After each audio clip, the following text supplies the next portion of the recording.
U ovom videoklipu probat ćemo da zalemimo licnasti kabel bez lemilice, pa definitivno ostanite do kraja videa. Listam ja pre neki dan Instagram i izađe mi ovaj video. Sad šta je fora, dakle kad skinemo izolaciju trebalo bi lepo da uvežemo licne, omotamo kalaj oko tog spoja, onda taj spoj izložimo nekoj vatri, vatra istopi kalaj i trebalo bi da na kraju imamo zalemljen spoj. Sad ne vidim razlog zašto ovo ne bi radilo, ali svakako sam rešio da testiram. Svakako zanimljivo je, a i dobro je znati da možete da zalemite nešto ukoliko nemate lemilicu. Tako da hajde polako da se bacimo na klip. Dakle, uzeo sam ovako jedno parče kabla, to ćemo sada da presečemo na pola. Mislim, nije toliko ni bitno da li je prava polovina.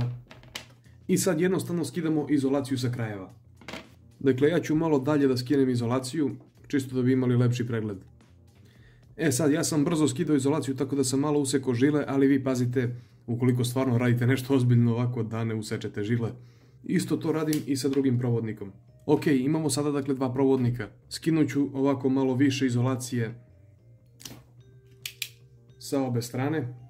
Znam da će biti komentara šta je ovo, koliko košta i tako dalje, već imate klip na mom kanalu, tako da pogledajte.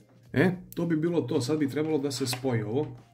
Sad, dakle ja obično uzmem i samo zavrnem ovo, međutim po pravilu, kako smo učili u školi, ovo treba da se razgrana.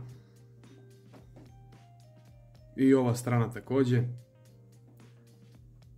I onda to uđe jedno u drugo i tek se onda zavrne. I zaista sad kad bi se stavila ovde traka, odnosno izolir traka, zaista bi bio čvrst spoj, ali svakako je najbolje nalemiti preko ovoga. I recimo da nemamo uopšte lemilicu, pokvarila nam se baš u tom trenutku ili bilo šta. Uzmemo ovako parče kalaja, omotamo kalaj oko ovog spoja i sad idealno bi bilo da uzmete upaljač, ali ja ne pušim tako da nemam upaljač. I ovo zagrejete.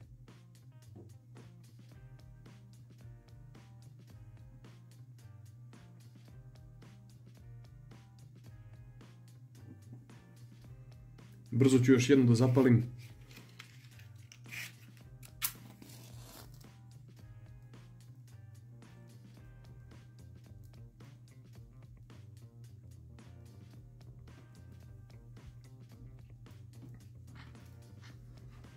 I evo ga, to je to. Imate zalemljen kraj. Dakle, ovo je sad zaista čvrsto, nema šanse da se otpusti. Naravno, lem je dosta loš, ali onako za prvu pomoć nije loše da se zna. Ajde, uradit ćemo to isto i sa nulom. Dakle, opet razgranamo malo ovo. Uzet ćemo sad manje kalaja jer nije ni potrebno mnogo.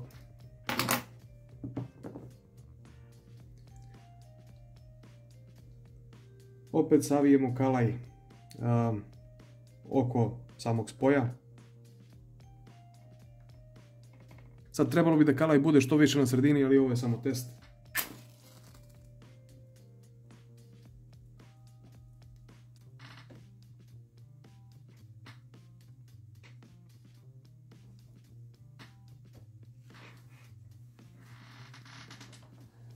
I evo, sada smo uspeli iz prve. Naravno, opet kažem, ovo je katastrofa lem. Ali je čvrsto, dakle, zaista nema šanse da otpusti. Naravno, preko ovoga sad treba da dođe izolir traka, da se ovo sve lepo izoluje i ne vidim zašto ovo ne bi radilo. Tako da eto, ljudi moji, to bi bilo to što se tiče ove epizode. Videli ste kako možete da zalemite nešto bez lemilice, ali da li bih preporučio ovo? Iskreno ne bih. Najbolje je da uzmete lemilicu i da zalemite lepo ceo spoj, a ovo, ko što rekoh, baš ako vam nešto treba da zalemite brzo, a nemate lemilicu, možete da iskoristite ovo. U svakom slučaju, meni je bilo zanimljivo da ovo testiram.